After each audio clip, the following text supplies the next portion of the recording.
Good morning to all of you. I've done an enormous amount of public speaking in my life, but I must say that I don't recall a situation as unenviable in certain respects as the one that I confront this morning. It's a painful reminder of how we all age and how the future really does not belong to us. As adults, we occupy a brief space, physically, for a discrete period of time. We have to be respectful of that space. I'm not sure we are, and I want to talk about that in a minute. To Ludwig, I could only say that was an extraordinary presentation. I know very little about the IB program, but Ludwig touched on three critical elements. They all happened actually to begin with the letter C's. Knowing nothing about IB, I would argue that this program is driven by three ingredients which are already quite extraordinary and coincide with so much of what I want to share with you this morning. One is curiosity, the capacity to continue learning. Learning is not a burden.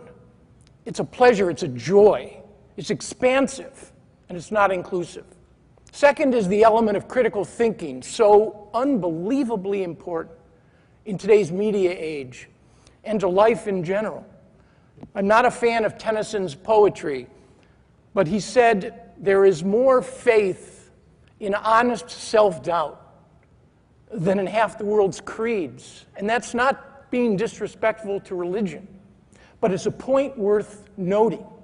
Critical thinking is important, and I suspect that it's so much a part of this program. And finally, I'm not sure IB would be what it is if it wasn't joined by the third C, and that's compassion. That's critical. You put curiosity and critical thinking together with compassion, the ability to sympathize and empathize with others, and you really do offer up the opportunity, I suspect, even though we're constantly disappointed, in changing the world. I want to thank, first of all, Paul Campbell for extending this invitation to me. This conference, from what I gathered, was quite remarkable. IB is quite remarkable. And for those who are, in addition to all of you, for those who are so critical in its functioning, Jeff Beard, Drew Deutsch, Siva Kumari, thank you again as well. I thought long and hard for quite a while about what I should tell you, what I should share with you. Above all, I argued to myself, honesty and clarity, the two elements that are so missing from so many aspects of the human enterprise, have to be part of what I have to say to you. Because the stakes in your hands, the minds, the hearts, the prospects of a future generation are too high. The burden's too great to approach your charge with anything other than clarity and honesty. And I'd like to begin with a story.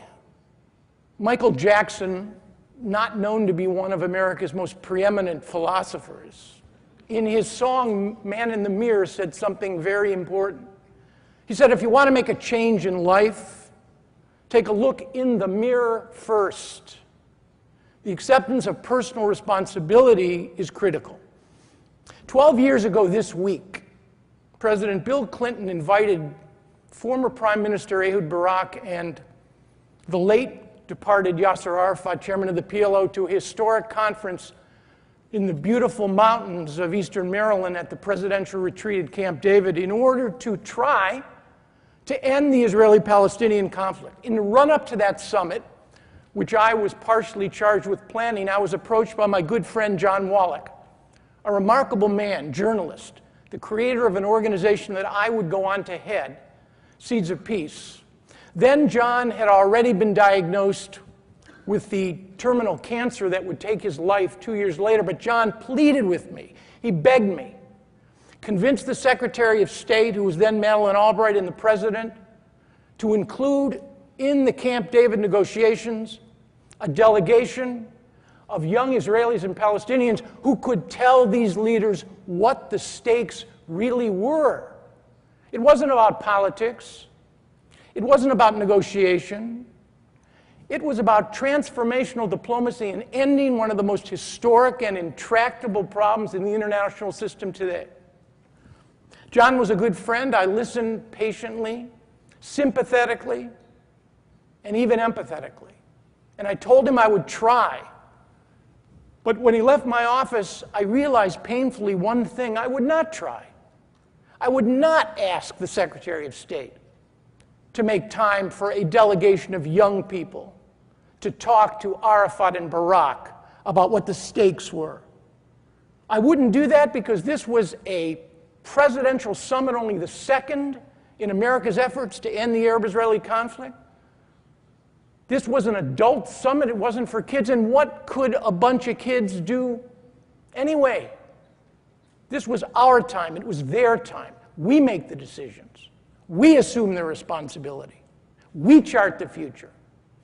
The arrogance and naivety of my response to John Wallach was breathtaking. It was breathtaking in its naivete, and it was breathtaking in its arrogance.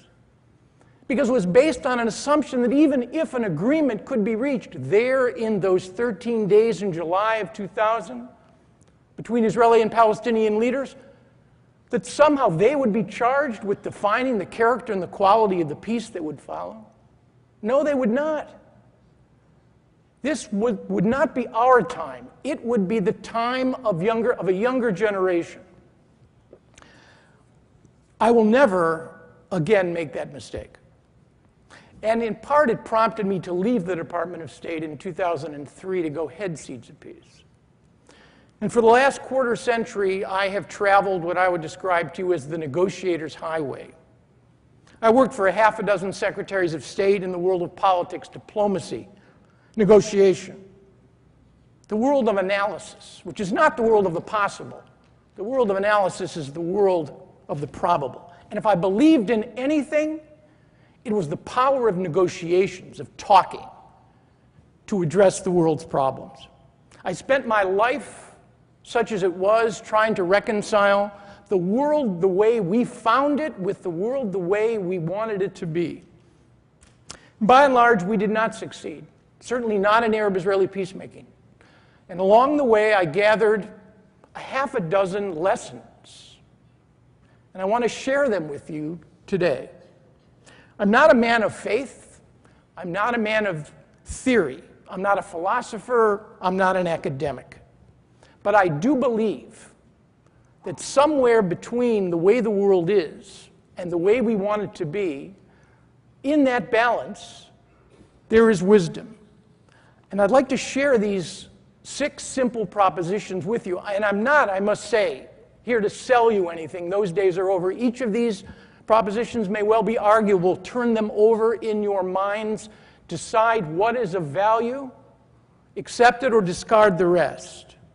But I will say this, since your life's work is about the future, had I known these things at the age of 20 instead of at the age of 40, and if I could now fully incorporate them into my life at the age of 63, I think I'd be all the richer and the wiser for it. First, empathy, not sympathy. Empathy, not sympathy. Historic conflicts in this world are driven particularly by memory, trauma, and identity, by needs and requirements that are legitimate from the perspective of both sides. Those requirements need to be understood without necessarily being endorsed or embraced, and ultimately, if we are to solve the problems of this world, they have to somehow be reconciled. The great German philosopher Goethe said that the definition of tragedy really is 2 competing justices. 2 competing justices. How do you reconcile those? Well, the first step is to develop the capacity of the empath, not sympathy. Sympathy can actually be quite harmful, and frankly, it is an easy course. Empathy, the capacity to actually put yourself in the experience, the mindset, and the worldview of the so-called other, particularly if you are in the conflict yourself, is a grueling, torturous process.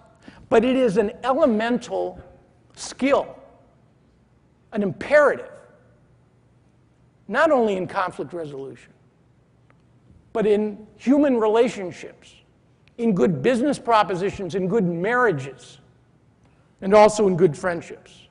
I ran an organization for 3 years, Seeds of Peace, whose hallmark was the capacity to develop the skills of the empath. You bring young Israelis and Palestinians, Indians and Pakistanis from a region of conflict where they barely know one another, and you bring them to safe space. You create it in the extraordinary, beautiful woods of Maine, and you begin to see what is possible if, in fact, empathy can be encouraged. These young people, 14, 15, and 16, get off the bus that first day, blurry-eyed, jet-lagged. The Israelis and the Palestinians have the hardest time, of course. They find themselves that first night sleeping literally, boys with boys, girls with girls, with the enemy. You ask them the next morning, how did you sleep? The answer is usually okay, but some will say, I slept not well at all. Why? Jet-lagged, homesick? No, not that at all. Well, why didn't you sleep? I didn't sleep because I was afraid. Afraid of what?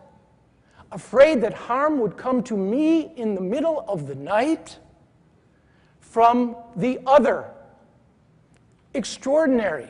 An extraordinary thing to contemplate, that a 14, 15, and 16-year-old could be kept awake at night. And yet within 3 weeks, you see the transformation taking place. They are weeping, literally weeping, mourning the fact that they must now leave the future to return to the past, and they haven't given up their identities. As Israelis and Palestinians, you don't want that. This is how to reconcile national grievances, not abandon them. And it works because at 14, 15, and 16, a young Israeli and Palestinian is able to make space within his or her own narrative because he and she is hearing the other's narrative, not from a priest, an imam, a rabbi, a journalist, or a politician. They are hearing the narrative of empathy from a peer whose humanity and decency simply cannot be denied. Second, if you can create empathy in a negotiation, you go to the next level, which is embodied by one basic proposition, that in life, nobody, or put it this way, nobody that I know, gets 100% of anything. Not in a marriage, not in a friendship, not in a business proposition, not in a career. In a negotiation and in life, it may seem elemental to you. To make the perfect the enemy of the good guarantees no good at all. And if I could emblazon one phrase above every portal to every negotiating room in the world, in this world, it would be that. There is no perfect justice this side of heaven, from what I can gather. It is, maybe in the end, the Rolling Stones just celebrated their 50th anniversary. Maybe it is about getting not what you want, but what you need. Maybe in the end that is the best we're going to be able to do. Too many, however, believe quite the opposite. Exclusivity, triumphalism, these are qualities and characters of protracted conflict. The 8th day of that Camp David summit, we tried to get into the issue of Jerusalem. Both Israelis and Palestinians were asserting sovereignty over it. And there was absolutely no room for compromise. There's no room for compromise today either on this issue. Not that it can't evolve, but not today. And as Americans, we found ourselves in the anomalous position of trying to sort through these competing claims when each side wanted a perfect justice, which they couldn't have. They too need to understand that in the end, reconciling what they want and what they need is going to be critical. Third, ownership.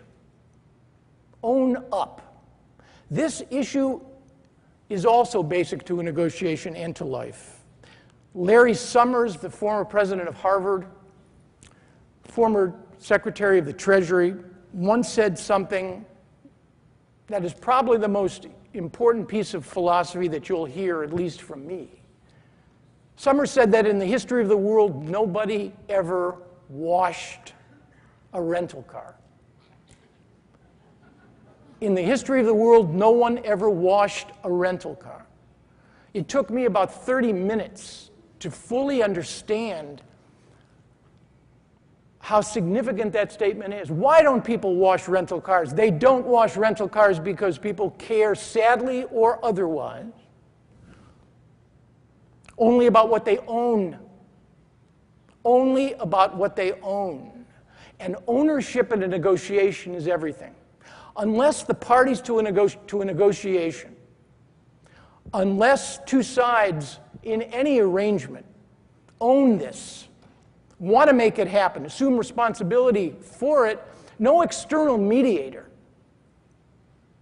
can somehow intervene or intrude.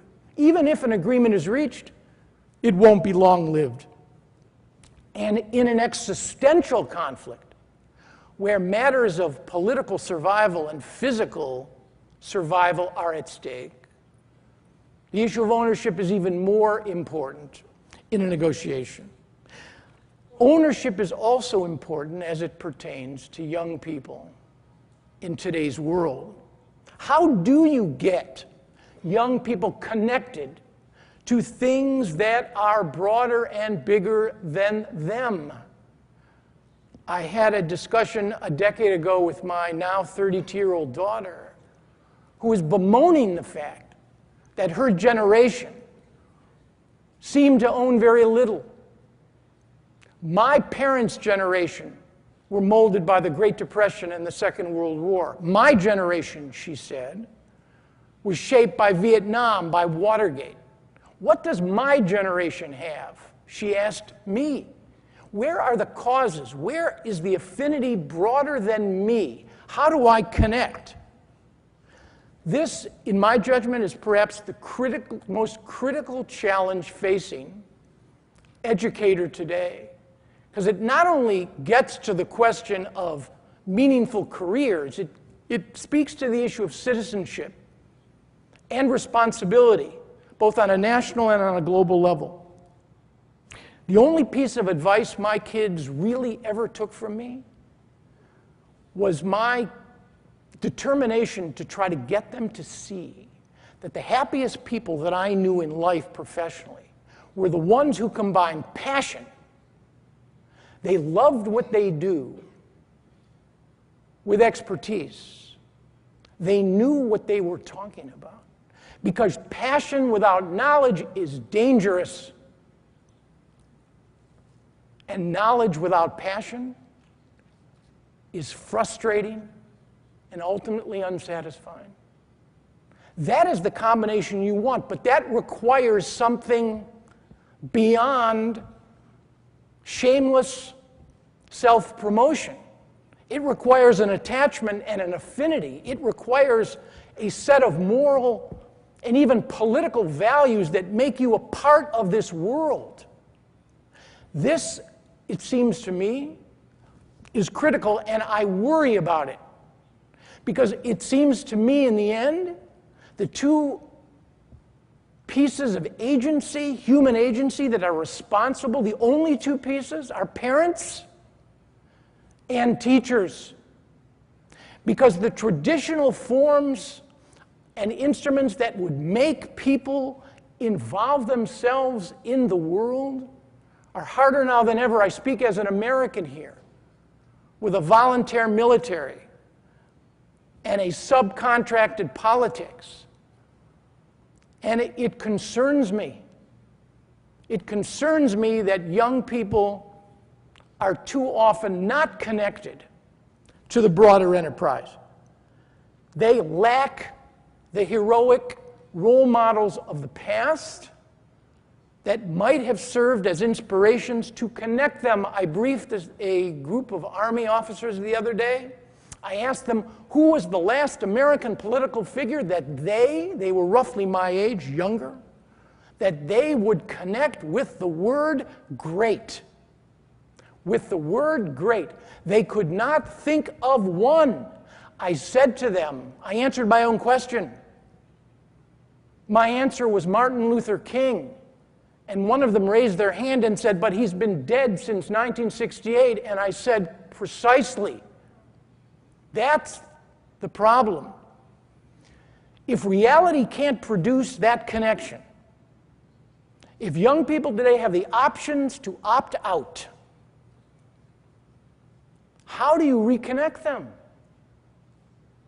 I've asked myself this question. I'm not a teacher. I've never been a teacher in a formal setting. But I fall back on people. Which brings me to my fourth point. Leadership. People count. We're all too conditioned to believe that our lives are fundamentally shaped by cruel and impersonal forces beyond our capacity to control. I understand that point. I do understand it.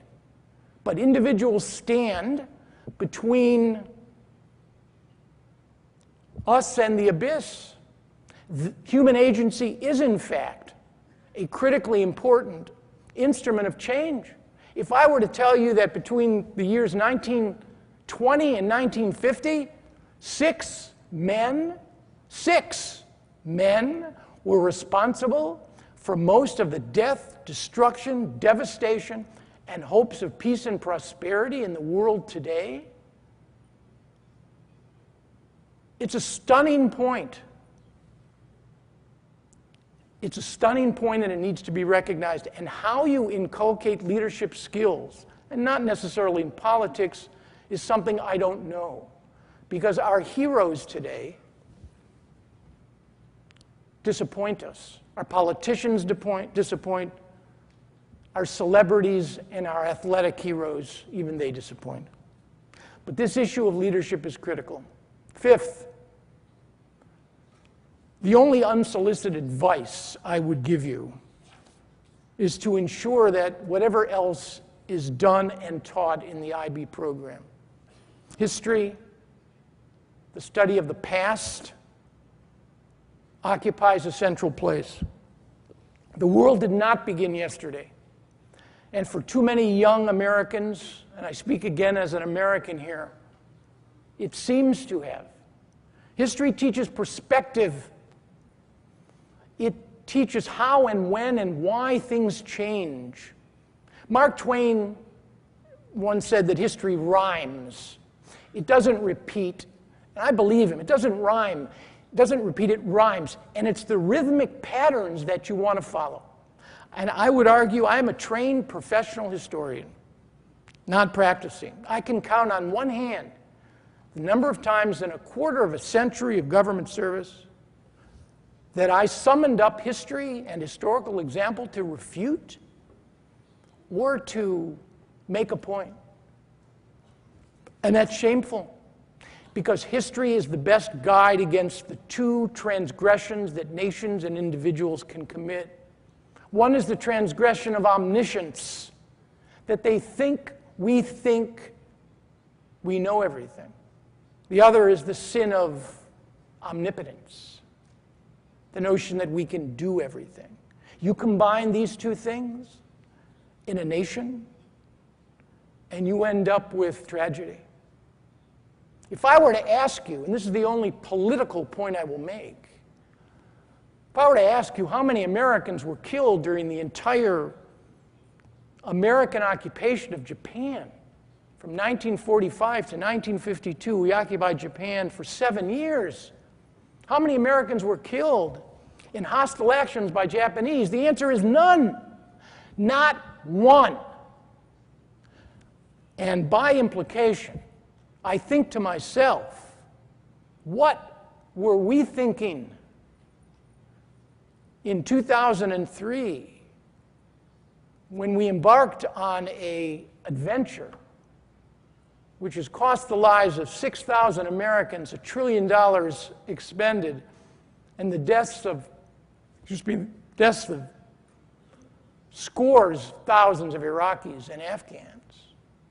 And it's not to trivialize the service of those men and women who served and who died and who were critically injured. It's simply to make the point that thinking in time is critical to success. Thinking in time is critical to success both on the national level and the individual level. Point number 6, be civil. And when I say civil, I don't mean polite. I'm talking about civility in the broader sense. What is civility? It's not just being polite and respectful. Civility assumes that if, in fact, you spend the time listening to someone else whose point of view is fundamentally different than yours, that you might be able to extract from that person's point of view something useful that could actually be used to support what you want to get done.